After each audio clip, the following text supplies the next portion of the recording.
So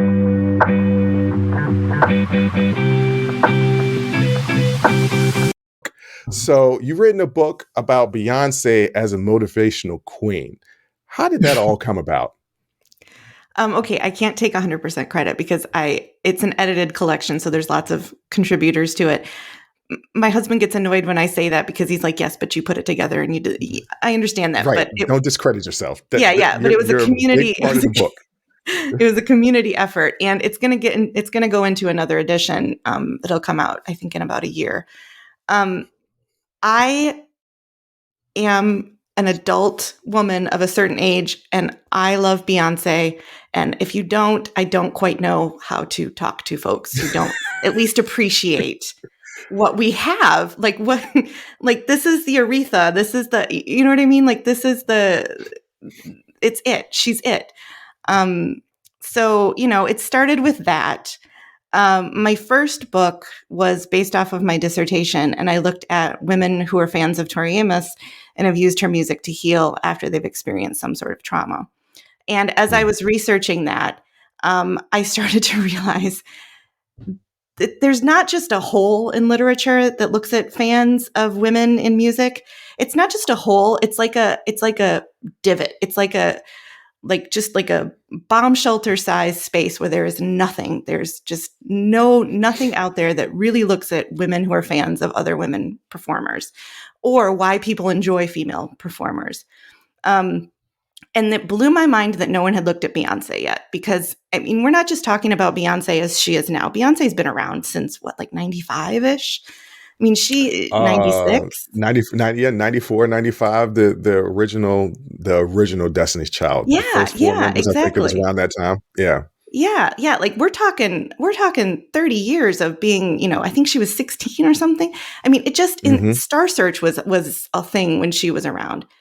So yeah, it just absolutely blew my mind that no one has thought we need to study what this person and bring in something that talks about the work she's done.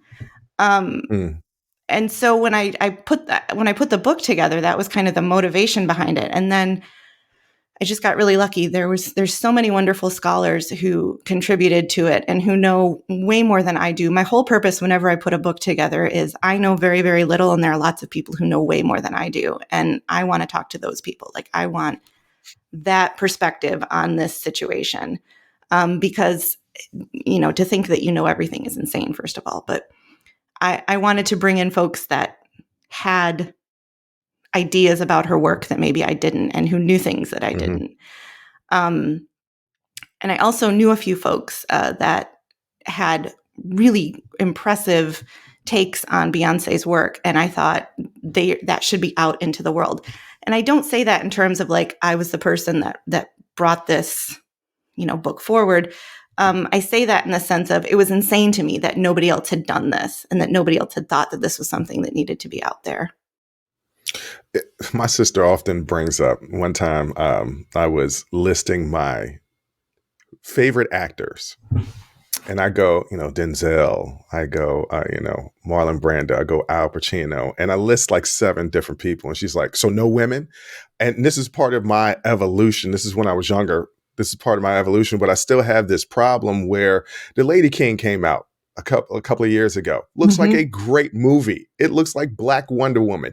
Why have I not seen this movie yet? There's still work for me to be done. So when you talk about that divot of female representation and spotlighting it, I have to admit that I'm one of these people who are criminal of this, and I don't know what it is about me. So in your research, how is her influence so important to society? Oh God. I know that was a loaded question. No, it's a lot.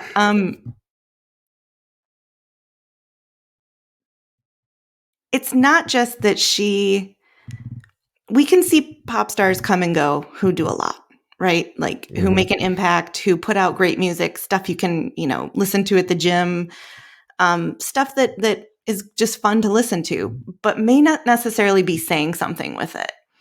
And Mm. that doesn't seem to be the case with her. And I think that's why people connect to her. I think it's why people connect to people like Taylor Swift. There's been an intention with the music that she's put out, even from the beginning. I think it started to be really heavy in the empowerment zone when when Destiny's Child first came out. And then when you start to realize, like, a song like Survivor was a definite call out of the folks who said, you're not going to make it now that you're down to a trio of three. This thing that you've done where you've discounted these other two people is when they broke off and had three in Destiny's Child instead of five or four.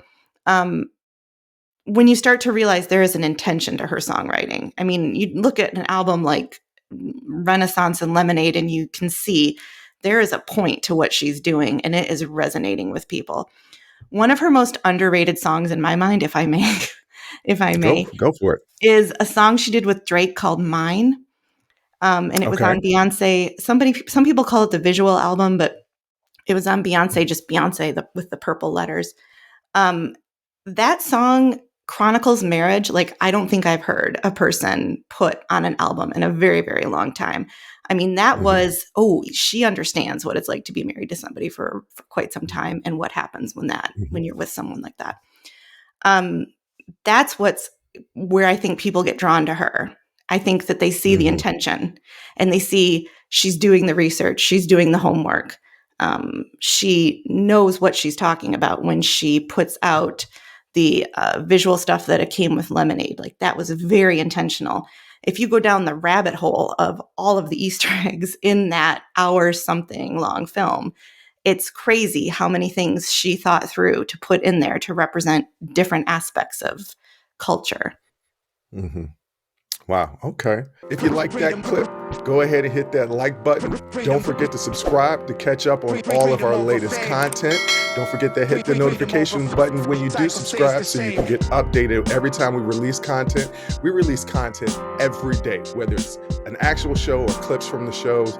So go ahead and subscribe, like, comment. Also, don't forget our Patreon page where you can find our Talking Straight-ish and After Hours Uncensored episodes. That's patreon.com/Unsolicited Perspectives. But once again, thank you again for listening to Unsolicited Perspectives. I'm your host, Bruce Anthony, and I'm going to catch you next time.